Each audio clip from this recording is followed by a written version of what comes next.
Hi guys, it's Clint here again. I'm going to show you today how to execute a single leg squat or a split squat. Also, we're going to use a kettlebell just to make it a bit more dynamic, a little bit more fun. Great way to get your glutes fired up. I hope you caught my last video on how to execute a squat properly, in which case if you didn't, maybe go back to that and it'll help you to understand what exactly we're trying to do with this squat. Now, we're going to start off without a kettlebell, and as I explained to you in the last video I made about squats, how it's all about hinging the hips back, putting the weight into the heels. Right, exactly the same, except we're going to do it on one leg. So I'm going to use my left leg, which is closest to you. That's the leg I'm going to be working on.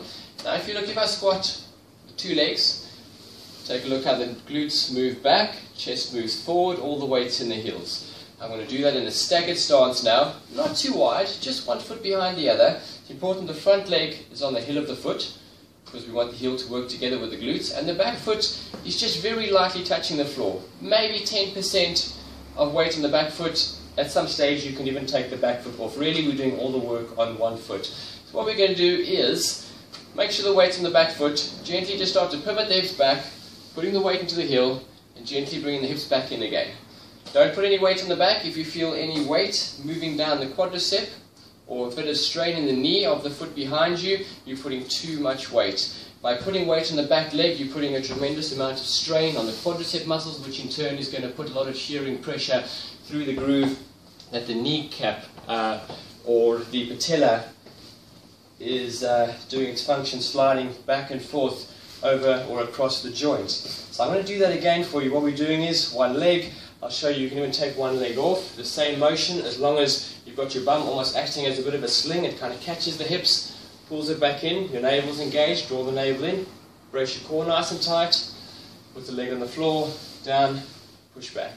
Now if you want to incorporate kettlebell into that, what we do is we grab a kettlebell, work the same legs. I'm working my right leg now, grab the kettlebell, I'll do it in a slight angle for you. Okay, what we're going to do is start swinging the kettlebell. Now we don't want to resist the kettlebell, we want to work along with it. As the kettlebell comes back, drop into the hips and forward. Drop into the hips and forward. And back and forth. All the weight is going into the heel. I can then take the back foot off. Same motion, a little bit of weight in the back foot just to stabilize.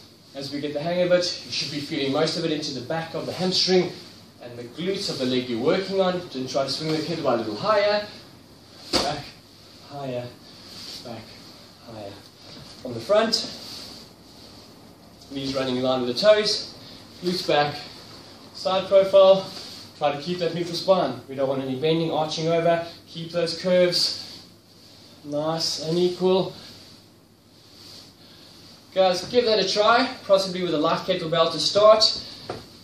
And that's your single leg squat, split squat, performed with a kettlebell. Thanks guys, hope you found that educational. We'll speak to you soon. Bye.